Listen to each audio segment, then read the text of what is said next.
Jumping Solo Boss.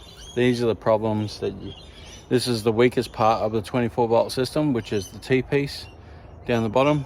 So just going to show you what we're going to do to fix it. And just make sure you carry backup on your truck, because that piece that broke is only 5 months old. So chlorine eats them away. Normally I cut them out after 9 months. I use the original ones and cut it out after 9 months, but this one's gone in 5, so we're just going to cut it out and fix it. Alright, so we got to work today, and what's happened is the T-piece on the bottom of the 24 volt is cracked. So is because they're so weak, the plastic's weak, and then you put so much pressure on with the hose clamp, and you can see as it crimps it, and then what it does is it cracks over time, and then the chlorine going through them. So I do carry backup ones, but what we're going to do is cut and make up a beefy section. So we've true blued everything in there. We're just going to line that up, and we'll cut that piping, push it on, clamp all that down, and then we'll cut the other hose, which the other bit's still left in there. We'll cut that out and redo that. You can see how the hose clamps just push that right in, so it's out off circle now. So nice big beefy one, that'll do the job. These ones are way chunkier than the little tiny ones you get given. So just a problem that you got to look into and keep an eye on it. Always keep backup, but I thought I'd beef it up while I had time, because it did shut me down today. I'm trying to do a roof. So as you can see, nice, and it doesn't take long at all, as long as you got all the stuff. Hose clamps in there, pinched it just behind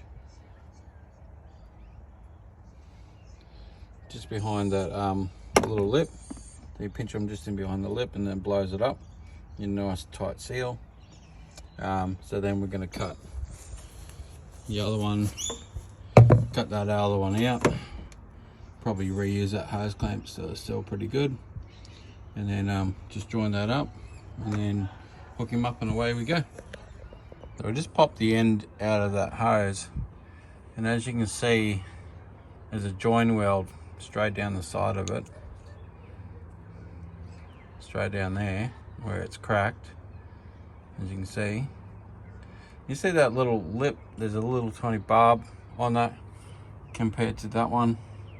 That one there's got a nice little barb on. This one's very long, so there's not much room to put a hose clamp, where that one's a lot better. There's a lot of room to put a hose clamp. That one there, it's the same. It's a long, narrow. It's probably way too long on that T-piece, I reckon.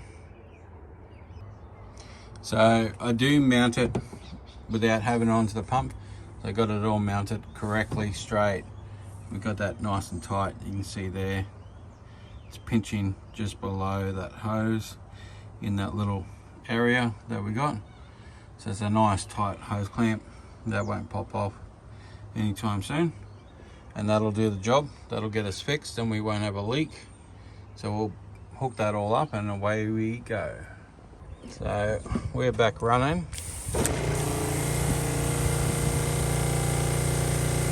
Line on the other side of the road there. So we got a nice beefed up section down there, the original section up there, so you can see the difference. That tube will dry in a day or so. But you can just tell the quality of, the hose clamps that you put on to the ones that they put on in the factory. They do last for a little while, but just remember you're going to need spare parts to maintain that all the time.